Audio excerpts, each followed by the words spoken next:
Nakakabawi na nga po mga idol ang OKC Thunder ngayon ng mga panalo sa sunod-sunod na nakakadismayang talo noong nagdaang buwan. Subalit nagkaroon naman sila ng isa na namang malaking problema matapos magkaroon ng abdominal injury ang kanilang main star at main man na Shai Gilgeous-Alexander.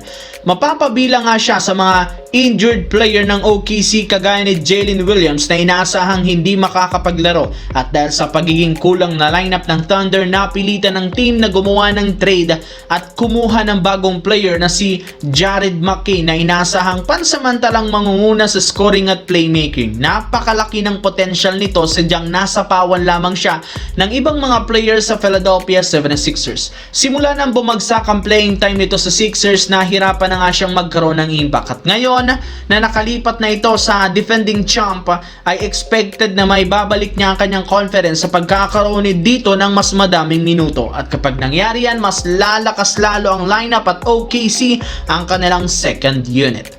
Samantala, bago pa magsimula ang inaabangang laban ng Los Angeles Lakers at Golden State Warriors, inanunsyo na kailangan na lang naman nga po ng kanilang veteran superstar na si LeBron James ng 96 points para umabot sa 43,000 career points.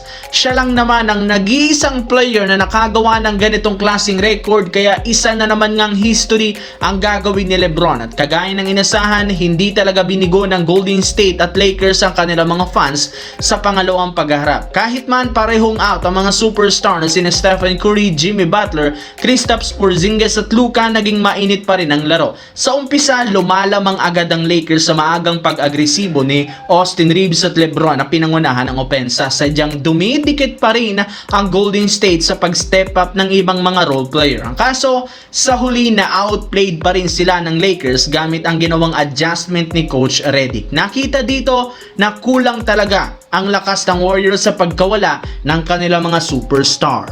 Samantala, ibinalita nga po nung nagdaang buwan bago ang deadline noong February 6, posibleng ma-trade si Ja Morant matapos ibigay na ng Memphis at tanggalin sa kanilang roster at i-trade si Jaren Jackson Jr. sa Utah Jazz.